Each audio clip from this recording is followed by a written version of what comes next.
നിങ്ങൾ ഈ ഒരു ഫോട്ടോ ശ്രദ്ധിച്ചോ? കഴിഞ്ഞ 10-ാം തീയതി നമ്മുടെ വയനാട് ജില്ലയിലെ കോട്ടത്തറക്ക് അടുത്തായിട്ട് കണ്ടു എന്ന് പറയപ്പെടുന്ന കടുവയുടെ ഒരു ചിത്രമാണിത്.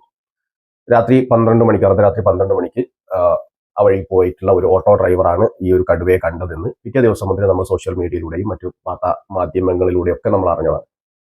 അപ്പോൾ ഇതുമായി ബന്ധപ്പെട്ടൊരു എനിക്ക് ആ ഫോട്ടോ കണ്ട സമയം മുതൽ എനിക്ക് ഉണ്ടായിട്ടുള്ള ഒരു സംശയം അത് നിങ്ങളുമായിട്ടൊന്ന് പങ്കുവെക്കാനും നിങ്ങൾക്ക് അതുമായി ബന്ധപ്പെട്ട് എന്തെങ്കിലും ഒരു സംശയ നിവാരണം ചെയ്തു തരാൻ കഴിയുമോ എന്നറിയുന്നതിന് വേണ്ടിയിട്ടാണ് ഞാൻ ഇങ്ങനെ ഒരു വീഡിയോ ചെയ്തത്. ഞാനത് ഈ ഫോട്ടോ കണ്ട അന്ന് തന്നെ ഒരു വീഡിയോ ചെയ്യണം എന്ന് ആലോചിച്ചതാണ്.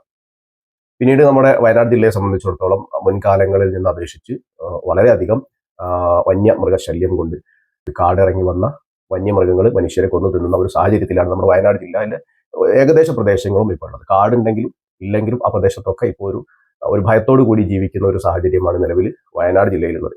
അപ്പോൾ ആ ഒരു സമയത്ത് തന്നെ നമ്മൾ ഇങ്ങനെ ഒരു സംശയമുള്ള ഒരു വീഡിയോ ചെയ്ത് ആളുകൾക്കിടയിൽ ഒരു അങ്കലാപ്പ് ഉണ്ടാക്കണ്ട എന്നുള്ള നിലക്കാണ് ഞാനത് ചെയ്യാതിരുന്നത്. പക്ഷെ അതിന്റെ മറുപുറം ചിന്തിക്കുന്ന സമയത്ത് എല്ലാ പ്രദേശത്തും, വയനാട് ജില്ലയുടെ എല്ലാ പ്രദേശത്തും ഈ ഒരു ഭയം വിതയ്ക്കുക എന്ന ഒരു ലക്ഷ്യം ഉണ്ടെങ്കിൽ അത് ഒഴിവാക്കണമെന്ന് ഈ ഒരു ഫോട്ടോ സംബന്ധിച്ചിടത്തോളം കടുവ ഇല്ല എന്ന ഒരു സംശയമല്ല ഇതുകൊണ്ട്. ഈ ഫോട്ടോവുമായി ബന്ധപ്പെട്ട് വ്യക്തത വരുത്തുക എന്ന ഒരു കാര്യമാണ് ഞാൻ ഇവിടെ ഉദ്ദേശിക്കുന്നത്. ഈ ഫോട്ടോ ശ്രദ്ധിച്ചാൽ ആ ഒരു ഫോട്ടോ കണ്ട സമയത്ത് തന്നെ ഞാൻ ഇതിനൊരു വീഡിയോ ചെയ്യാൻ വേണ്ടി ഉദ്ദേശിച്ചതാണ്. പിന്നീട് ഞാനത് വേണ്ടാന്ന് വെച്ചു. എനിക്കുണ്ടായിട്ടുള്ള ഒരു സംശയം ഞാൻ എൻ്റെ സുഹൃത്തുക്കളുമായി പങ്കുവച്ചു. അപ്പൊ അവർക്കും അതുപോലെയുള്ള ഒരു പെട്ടെന്ന് കാണുമ്പോൾ ഒരു AI ഫോട്ടോ പോലെ തോന്നി. പക്ഷെ ഗൗരവതരമായിട്ട് അതിനെ ചിന്തിച്ചിട്ടില്ല. കാരണം നിലവിൽ നമ്മുടെ സാഹചര്യം വെച്ച് നോക്കുമ്പോൾ അതൊക്കെ നമ്മൾ പ്രതീക്ഷിക്കുന്നതാണ്. പിന്നീടാണ് ഞാൻ മീഡിയ വണ്ണിലുള്ള ഒരു വാർത്ത കണ്ടു. ഇതുമായി ബന്ധപ്പെട്ട് മീഡിയ വണ്ണിൽ ഒരു വാർത്ത കണ്ടു. ഉടനെ ഞാൻ അത് ചെയ്തിട്ടുള്ളത്, ആ ഒരു വാർത്ത ചെയ്തിട്ടുള്ളത് എൻ്റെ ഒരു സുഹൃത്താണ്. അദ്ദേഹത്തെ ഞാൻ ഉടനെ ഫോണിൽ വിളിച്ചു. ഇതുമായി ബന്ധപ്പെട്ട് ഞാൻ സംസാരിച്ചപ്പോൾ അവരും എല്ലാ നിലക്കുമുള്ള പരിശോധനകളും കാര്യങ്ങളൊക്കെ നടത്തിയതിനു ശേഷമാണ് ഈ ഒരു ന്യൂസ് അവരുടെ ചാനലിൽ കൊടുത്തത് എന്നാണ് പറഞ്ഞത്. അപ്പോൾ അതുമായിട്ട് ബന്ധപ്പെട്ട ഡിപ്പാർട്ട്മെന്റുകളൊക്കെ ഈ ഒരു ഫോട്ടോ അതിന് പറ്റുന്ന രീതിയിലൊക്കെ പരിശോധിക്കുകയും ചെയ്തിട്ടുണ്ട്. അതിന്റെ ശേഷമാണ് ഇത് സ്ഥിരീകരിച്ചത്. അതിനുള്ള ചില അടയാളങ്ങളൊക്കെ അവിടെ കണ്ടു എന്നൊക്കെ പറഞ്ഞതിന്റെ അടിസ്ഥാനത്തിൽ പിന്നീട് ഞാൻ അത് അത്ര ഗൗരവമായിട്ട് എടുത്തില്ല. എന്നാലും എൻ്റെ ഈ ഒരു സംശയം ഇതിന്റെ ഉള്ളിൽ അങ്ങനെ നിഴലിച്ചു നിൽക്കുകയാണ്. അപ്പോഴാണ് ഇന്ന് മലനാട് ന്യൂസിൽ നമ്മൾ ഇങ്ങനെ ഒരു വാർത്ത കണ്ടത്. ആ ഒരു ഫോട്ടോവുമായി ബന്ധപ്പെട്ട് ചില പരിശോധനകൾ അതിന്റെ ഫോറൻസിക് ഡിപ്പാർട്ട്മെന്റിലേക്ക് അയച്ചിട്ടുണ്ട്. അതിന്റെ ഒരു പരിശോധന നടക്കുന്നുണ്ട്.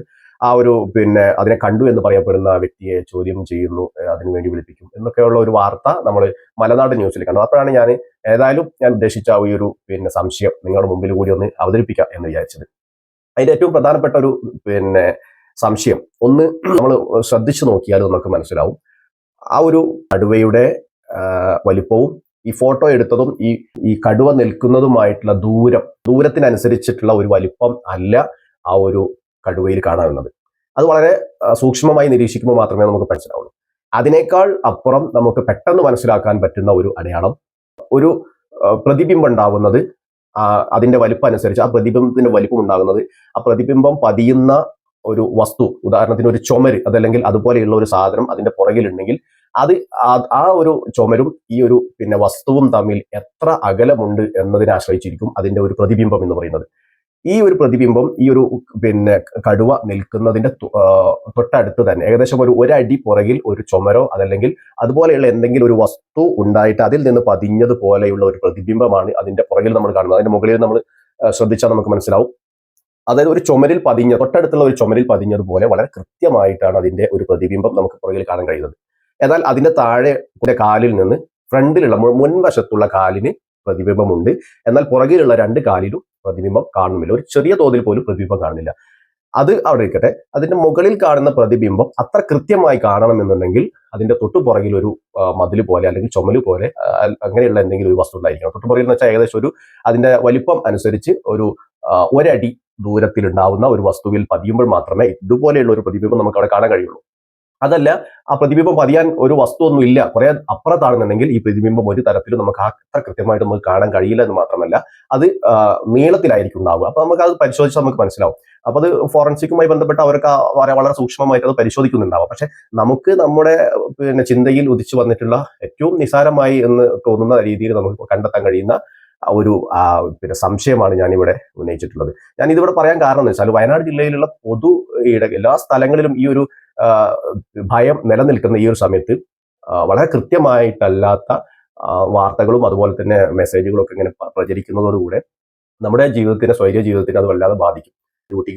ജോലിക്ക് പോകുന്നവർ, അതുപോലെ തന്നെ മദ്രസയിൽ പോകുന്നവര്, പിന്നെ മറ്റാവശ്യങ്ങൾക്ക് സ്ഥലങ്ങളിലേക്ക് പോകാൻ വേണ്ടി നിൽക്കുന്നവര്, അങ്ങനെയുള്ള പല ആളുകളെയും അവരുടെ സ്വൈര്യ ജീവിതത്തെ ഇത് വല്ലാതെ ബാധിക്കും.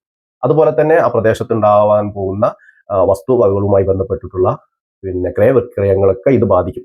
അപ്പോൾ വളരെ ആലോചിച്ച് മാത്രമേ നമ്മൾ ഇത്തരം ഫോട്ടോസുകൾ, അതുപോലെ തന്നെ ഇത്തരം ന്യൂസുകൾ, കാര്യങ്ങളൊക്കെ നമ്മൾ ഫോർവേഡ് ചെയ്യുമ്പോൾ നമ്മൾ എടുത്തു വിടുന്ന സമയത്ത് കൃത്യമായിട്ട് നമ്മൾ ആലോചിക്കാതെ, അതല്ലെങ്കിൽ നമ്മൾ അതിനെ കൃത്യമായിട്ട് പഠിക്കാതെ ഫോർവേഡ് ചെയ്യുന്ന സമയത്ത് ആളുകളിൽ നമുക്ക് ഭയം ജനിപ്പിക്കാനല്ലാതെ ഈ ഒരു സംശയം നിലനിൽക്കുന്ന ഈ ഒരു സാഹചര്യത്തിൽ നമുക്ക് അതിന്റെ കൃത്യമായിട്ടുള്ള ഒരു തെളിവ് കിട്ടേണ്ടതുണ്ട്. അതുകൊണ്ട് ആർക്കെങ്കിലും ഇതുമായി ബന്ധപ്പെട്ട് കൃത്യത വരുത്താനോ, അതല്ലെങ്കിൽ ഇതെന്താണ് ഇങ്ങനെ സംഭവിക്കാനുള്ള സാഹചര്യം എന്നോ നിങ്ങൾക്ക് വ്യക്തമാക്കി തരാൻ പറ്റുകയാണെങ്കിൽ അതുകൂടി അറിയാൻ വേണ്ടിയാണ് ഞാൻ ഈ ഒരു വീഡിയോ ചെയ്യാൻ എന്ന് ഉദ്ദേശിച്ചിട്ടുള്ളത്. അതിന്റെ ഡിപ്പാർട്ട്മെന്റ് തലത്തിലുള്ള അന്വേഷണങ്ങളൊക്കെ നടക്കുന്നു എന്നാണ് അറിയാൻ കഴിഞ്ഞിട്ടുള്ളത്.